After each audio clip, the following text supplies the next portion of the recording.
கர்த்தருடைய நாமம் மகிமைப்படுவதாக. சகோதரிகளின் கால தியான வேளையில் உங்களை சந்திப்பதில் நான் மிக்க மகிழ்ச்சி அடைகிறேன். இன்றைக்கு நம்மளுடைய சிந்தனைக்கு நற்கிரியைகளை குறித்து நாம் சிந்திக்கலாம். எபேசியர் 2ஆம் அதிகாரம் 10ஆம் வசனத்தை நாம் வாசிப்போம். ஏனெனில் நற்கிரியைகளை செய்கிறதற்கு நாம் கிறிஸ்து இயேசுக்குள் திஷ்டிக்கப்பட்டு தேவனுடைய செய்கைகளாய் இருக்கிறோம். அவைகளில் நாம் நடக்கும்படி அவர் முன்னதாகவே அவைகளை ஆயத்தம் பண்ணி இருக்கிறார். தேவன் தாமே ஆசீர்வதித்து தருவாராக.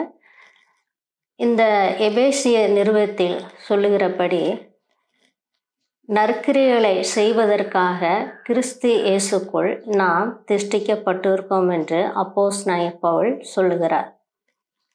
தேவனுடைய பிள்ளைகள் அவருடைய சாயலில் நாம் படைக்கப்பட்டு இருக்கிறோம். அவருடைய பரிசுத்த இரத்தத்தினால நாம் மீட்கப்பட்டு இருக்கிறோம்.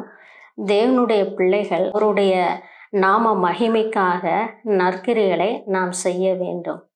சங்கீதம் 1:1 நாம் வாசிக்கும் பொழுது, துன்மார்க்கருடைய ஆலோசனையில் நடக்கக்கூடாது, பாவிகள் வழியில் நாம் நிற்கக்கூடாது, பரியாசக்காரர் உட்காரும் இடத்தில் நாம் உட்காரக்கூடாது.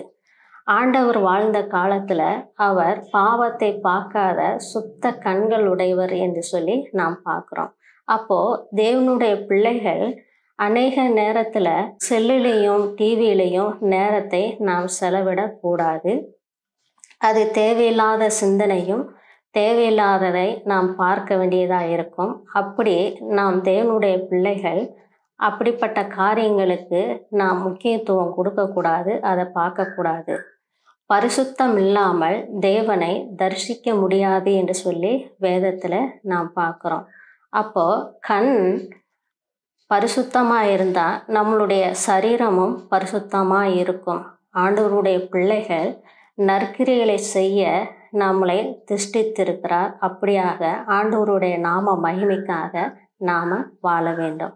அது மாத்திரம் இல்லை, 1 தீமோத்தேயு 2ஆம் அதிகாரம் 10ஆம் வசனம், தகுதியான வஸ்திரத்தினாலும் ஞானத்தினாலும் தெளிந்த புத்தியினாலும் தேவ பக்தி உள்ளவர்கள் என்று சொல்லிக் கொள்கிற ஸ்திரீகளுக்கு ஏற்றபடியே நற்கிரியைகளிலும் தங்களை அலங்கரிக்க வேண்டும்.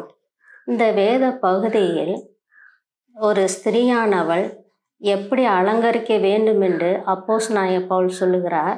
நற்கிரியை மூலம் தங்களை அலங்கரிக்க முடியும் என்று சொல்லுகிறார். எப்படி தன் நற்கிரியைகளை நாம் செய்து அலங்கரிக்க வேண்டும் என்றால், இந்த வசனத்தில் அப்படியாக சொல்லுகிறது, ஞானத்தினால நற்கிரியைகளை செய்து தங்களை அலங்கரிக்க வேண்டும். தெளிந்த புத்தியோடு நாம் நற்கிரியைகளை செய்து தங்களை அலங்கரிக்க வேண்டும். பக்தியில் நற்கிரியைகளை செய்து தங்களை அலங்கரிக்க வேண்டும். அடக்கம் உள்ளவர்களாக இருந்து அமைதியோடு நற்கிரியைகளை செய்து தங்களை அலங்கரிக்க வேண்டும். அன்பினால தங்களை அலங்கரிக்க வேண்டும். பரிசுத்தத்தினால நற்கிரியைகளை செய்து தங்களை அலங்கரிக்க வேண்டும். மேலும் நற்கிரியைகளை என்பது நன்மை செய்வது, பிறருக்கு இல்லாதவர்களுக்கு உதவி செய்வது, மற்றவர்களை விட உதாரண குணமுள்ளவர்களாக நாம் இருக்க வேண்டும்.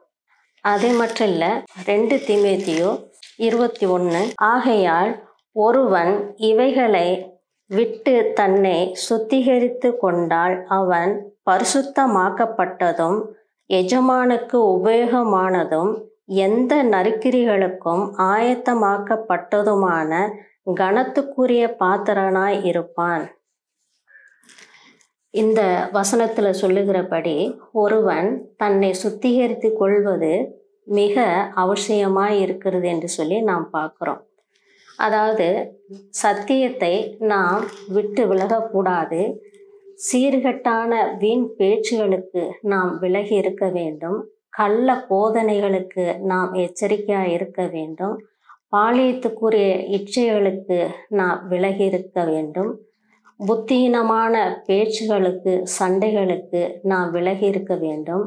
அப்போத்தான் ஆயத்தமாக்கப்பட்ட நற்கிரியைகளை செய்ய ஆயத்தமாக்கப்பட்ட கனத்துக்குரிய பாத்திரமாக தேவன் நம்மை பயன்படுத்துவார்.